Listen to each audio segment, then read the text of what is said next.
RS football ഫാമിന്റെ പുതിയ വീഡിയോയിലേക്ക് എല്ലാമാരും പ്രേക്ഷകർക്കും സ്വാഗതം.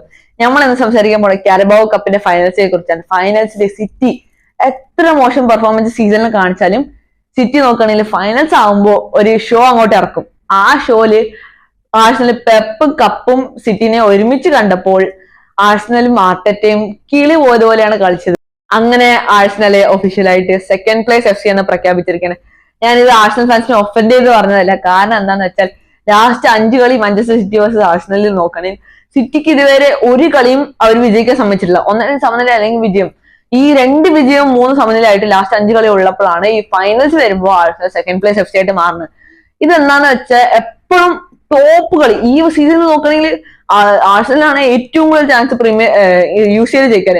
പക്ഷേ ഈ ചെറിയ ചെറിയ ലീഗ് ഫൈനൽസിലൊക്കെ വന്നിട്ട് ആഴ്സണൽ ഇങ്ങനെ ബോട്ടിൽ ചെയ്ത് സെക്കൻഡ് പ്ലേസ് വരികയെന്ന് വെച്ചാൽ ഇറ്റ്സ് അൺബിലീവബിൾ. എന്തായാലും നോക്കണമെങ്കിൽ പെപ്പിന് റെക്കോർഡ് ആയിട്ടുണ്ട്. കാരണം പെപ്പാണ് മാനേജറായിട്ട് സിറ്റിന്റെ മാനേജറായിട്ട് 5 കൺസിക്യൂട്ടീവ് കാരബാവോ കപ്പ് നേടിയിട്ടുണ്ട്. ഇതോടുകൂടി പെപ്പ് ഗോർഡിയോള എന്ന മാഞ്ചസ്റ്റർ സിറ്റിന്റെ കോച്ച് നമ്മളെ 5ാമത്തെ കാരബാവോ കപ്പ് എടുത്ത് ഒരു റെക്കോർഡ് നേടിയിരിക്കുകയാണ്. ഇതിന് മുമ്പ് സർ അലക്സ് ഫെർഗ്യൂസൺ ആയിരുന്നു മാഞ്ചസ്റ്റർ യുണൈറ്റഡിന് വേണ്ടി 4 കപ്പ് എടുത്തിരിക്കുന്നത്. അതിന് ശേഷം കിട്ടിയ റെക്കോർഡിൽ നോക്കണമെങ്കിൽ മാഞ്ചസ്റ്റർ സിറ്റി ഇപ്പൊ തൊട്ട് പോലെ ലിവർപൂളിൽ 10 കാരബാവോ കപ്പ് നേടിയപ്പോൾ മാഞ്ചസ്റ്റർ സിറ്റി 9 കാരബാവോ കപ്പ് നേടിയിട്ടുണ്ട്. അപ്പോ ഇനി അടുത്ത സീസണിൽ കാരബാവോ കപ്പ് നേടുകയാണെങ്കിൽ സിറ്റി മാഞ്ചസ്റ്റർ സിറ്റി ആൻഡ് ലിവർപൂളും ഒരുമിച്ചാവും. അതിനുശേഷം കളിയിലേക്ക് വരികയാണെങ്കിൽ കളിന്റെ ആദ്യത്തെ ട്രൈ അല്ലാതെ വെച്ച അറ്റംപ്റ്റ് ഇതിലാണ് ആഴ്സണൽ ഒന്നും കൂടി കുറച്ച് ഇതിലെല്ലാരും വിചാരിച്ചു സെറ്റ് കളിയായിരിക്കും ആഴ്സണൽ.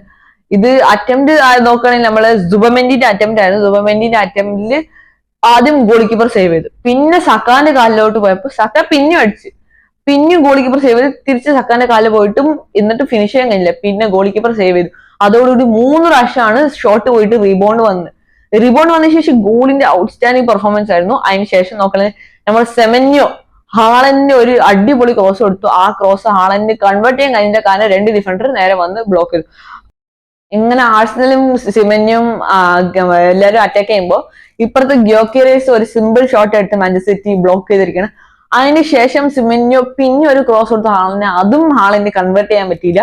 അതിനുശേഷം നോക്കുകയാണെങ്കിൽ അടുത്ത വന്ന് പിന്നെ ഫസ്റ്റ് ഹാഫിന്റെ എക്സ്ട്രാ ടൈമിൽ നോക്കുകയാണെങ്കിൽ 47ാം മിനിറ്റിലാണ് ചെറുക്കി സിമന്യോയിലേക്ക് ഒരു പാസ് കൊടുക്കുന്നത്. ബോക്സിന്റെ അകത്ത് വെച്ച് സിമന്യോ കൺട്രോൾ ചെയ്തിട്ട് ഹാളിന് ഒരു പാസ് കൊടുത്തു. ഹാളിന് അത് ഫിനിഷ് ചെയ്യാൻ പറ്റിയില്ല എന്ന് തന്നെ പറഞ്ഞ കാരണം 2 ഡിഫൻഡർ ഹാളിന്റെ മുമ്പ് ഉണ്ടായിരുന്നു. ഇതിന് ശേഷം വന്നാണ് സെക്കൻഡ് ഹാഫിൽ അനാവശ്യമായിട്ട് ആദ്യം തന്നെ കെപ്പാന്റെ ഒരു ടാക്കിൾ എന്ന് പറയാൻ പറ്റില്ല. കെപ്പ അനാവശ്യമായിട്ട് ഡോക്കു ഫ്രണ്ടിൽ അറ്റാക്കിങ്ങിന് വരുന്നത്.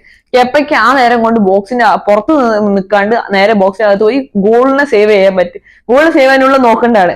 കെപ്പ ആണെങ്കിലോ ഒന്നും നോക്കാണ്ട് നേരെ ഡോക്കുവിന്റെ അടുത്ത് പോയിട്ട് ഡോക്കുവും കെപ്പയും ഡ്യുവലായിട്ട്, ഡോക്കു ആണെങ്കിൽ ആ ഡ്യുവലിൽ വിജയിക്കാൻ നിൽക്കുമ്പോഴാണ് നേരെ ബോള് ഫസ്റ്റ് ടച്ച് എടുത്ത് ബോക്സിലേക്ക് സ്ക്വയർ കട്ട് ചെയ്ത് കയറാൻ നോക്കുകയാണ്.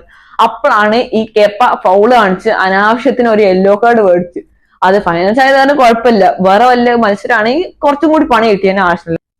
ഇതോടുകൂടി എല്ലാവർക്കും ഒരു ഉഷാറ് കിട്ടിയിട്ടുണ്ടാവും. ആഴ്സണൽ ടീമിനാണെങ്കിലും സിറ്റി ടീമിനാണെങ്കിലും. ആഴ്സണൽ ടീമിന് കുറച്ച് ഒരു ഇത് ആയിപ്പോയി. അത് കാരണം ഡെക്ലാൻ റൈസ് ഒരു ഫ്രീ കിക്ക് കിട്ടി. ആ ഫ്രീ കിക്കിലൂടെ ഡെക്ലാൻ റൈസ് ബോക്സിലേക്ക് ഒരു ക്രോസ് കൊടുത്തു. അത് ആഴ്സണൽ ഡിഫൻഡർ ഹെഡ് ചെയ്തു. എന്നിട്ട് ക്രോസ് ബാറിൽ തട്ടി അത് പോയിന്ന് തന്നെ പറഞ്ഞാൽ അതൊരു അൺലക്കി ആയിട്ടുള്ള ചാൻസ് ആയിപ്പോയി. പിന്നെ നോക്കുകയാണെങ്കിൽ അതിന് ശേഷം സിമന്യോ ആണെങ്കിലോ ഹാളന് ഒരു അടിപൊളി പാസ് കൊടുത്തിട്ട് ഹാളന്റ് സലീബയ്ക്കെതിരെ 1v1 സിറ്റുവേഷനിൽ ഉള്ളപ്പോഴാണ് ഹാളന്റ് അത് ഫ്ലോപ്പ് ആക്കി സലീബാന്റെ അടുത്ത് ബോൾ കൊടുത്തു വിട്ടത്. അതിനുശേഷം നോക്കുകയാണെങ്കിൽ നമ്മള് റയാൻ ചെർക്കിന്റെ ഒക്കെ പെർഫോമൻസ് ഈ കളിയിൽ അപാരമായിരുന്നു. ചെർക്കിന്റെ ആദ്യത്തെ ഒരു ചിപ്പായിരുന്നു അത് ബേസിക്കലി ഒരു ചിപ്പ് ക്രോസിന്റെ പോലത്തെ ഒരു ബോൾ കൊടുത്തു. അത് നേരെ ഗോൾ കീപ്പറിന്റെ കയ്യിലൂടെ സ്ലിപ്പായിട്ട് നമ്മളെ 2 ഗോൾ സ്കോർ ചെയ്ത ഓറലിന്റെ ഹെഡില് കിട്ടി. എന്നിട്ട് ഓറലി ഫിനിഷ് ആക്കി. ഇത് കഴിഞ്ഞൊന്ന് വിചാരിച്ച് നിൽക്കുമ്പോഴാണ് ഈ 2 പരിപാടി ഷോക്ക് എന്ന് കഴിഞ്ഞൊന്ന് വിചാരിക്കുമ്പോഴാണ് പിന്നെയും നമ്മൾ ഓറലി വന്നിട്ട് ഒരു ക്രോസിലൂടെ അടിപൊളിയായിട്ട് ഫിനിഷ് ആക്കുന്നത്. അത് ക്രോസ് കൊടുത്ത് മാഞ്ചസ്റ്റർ സിറ്റിന്റെ ഡിഫൻസിലൂടെ ആ ബോൾ ക്രോസ് കൊടുത്തിട്ട് നേരെ ഓറലി പിന്നെയും ഒരു ഹെഡറിലൂടെ ആ ഗോൾ കൺവേർട്ട് ആക്കി. ഇതോടുകൂടി ഓറലിക്ക് ഒരു ബ്രേസായി കിട്ടിപ്പോയി. പിന്നെ സിറ്റി കപ്പും തൂക്കി. ഈ കപ്പ് തൂക്കുന്ന ലാസ്റ്റ് മിനിറ്റിൽ ഏകദേശം ലാസ്റ്റ് മിനിറ്റ് നോക്കണേ നമ്മുടെ ഡോക്കുവിന്റെ ഒരു ഷോട്ട് ഉണ്ടായിരുന്നു. അത് ജസ്റ്റ് ഗോൾ പോസ്റ്റ് ഇവിടെയാണെങ്കിൽ ആ ബോൾ എങ്ങനെ പോയി എന്നിട്ട് ഈ കളി ഇങ്ങനെ പോയ സ്ഥിതിക്ക് ആഴ്സണൽ ഫസ്റ്റ് ഹാഫിൽ ആ ഒന്ന് രണ്ട് അറ്റംപ്റ്റ് കാരണം മാത്രമാണ് ഈ കളി കുറച്ചെങ്കിലും മൂവ് ഓൺ ആയത്. അല്ലെങ്കിൽ പിന്നെ സെക്കൻഡ് ഹാഫിൽ ചെറുക്കി എന്തിന് ബോൾ ചെസ്റ്റിൽ കൺട്രോൾ ചെയ്തിട്ട് ജഗിൾ ചെയ്യണ്ടായിരുന്നു. ഇത് ഫ്രീ സ്റ്റൈലിംഗ് ചെയ്ത ചെറുക്കി, literally free styling on the pitch. ഇതൊക്കെ ടീമുകള് ഹൈ സ്കോറിൽ നിൽക്കുമ്പോഴാണ് ചെയ്യുക. പക്ഷെ ഇത് ചെറുക്കി 2-0 ലീഡിൽ ചെയ്യാൻ കാരണം ആഴ്സണൽ അത്രയ്ക്കും ദുരന്തമായിട്ടാണ് ഫൈനൽ കളിച്ചത്. അപ്പോ ഫൈനൽസ് എന്ന് പറയുമ്പോൾ ആഴ്സണൽ എന്തായാലും പേടിച്ച് നിൽക്കുന്നുണ്ട്. പക്ഷെ ഈ സീസൺ പ്രീമിയർ ലീഗിലൊക്കെ നോക്കുകയാണെങ്കിൽ എല്ലാരും ഹൈ ടോപ്പിലായിട്ട് നിൽക്കുന്ന ആഴ്സണലാണ്, ടോപ്പ് ഫസ്റ്റിൽ നിൽക്കുന്ന ആഴ്സണലാണ്, പിന്നെ സെക്കൻഡിലാണ് മാഞ്ചസ്റ്റർ സിറ്റി.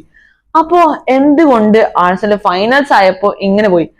ആഴ്സണൽ ഇത്രയും മോശം ഇതാണെങ്കിൽ പിന്നെ എങ്ങനെയാണ് ആഴ്സണൽ UCLലും പ്രീമിയർ ലീഗും ഒക്കെ തൂക്കുക എന്നൊരു ഡൗട്ട് എല്ലാവർക്കും മനസ്സിൽ വരും. കാരണം ആഴ്സണൽ ഇപ്പോ സിറ്റിക്കെതിരെ 5 മത്സരം ലാസ്റ്റ് ഞാൻ പറഞ്ഞ പോലെ ജയിച്ചിട്ടും പിന്നെ എന്ത് കാരണം ഇവർക്ക് ഈ കപ്പ് തൂക്കാൻ പറ്റില്ല. അപ്പോ ഈ കളിയിലെ സ്റ്റാറ്റസിലേക്ക് കടക്കാൻ നമ്മള്.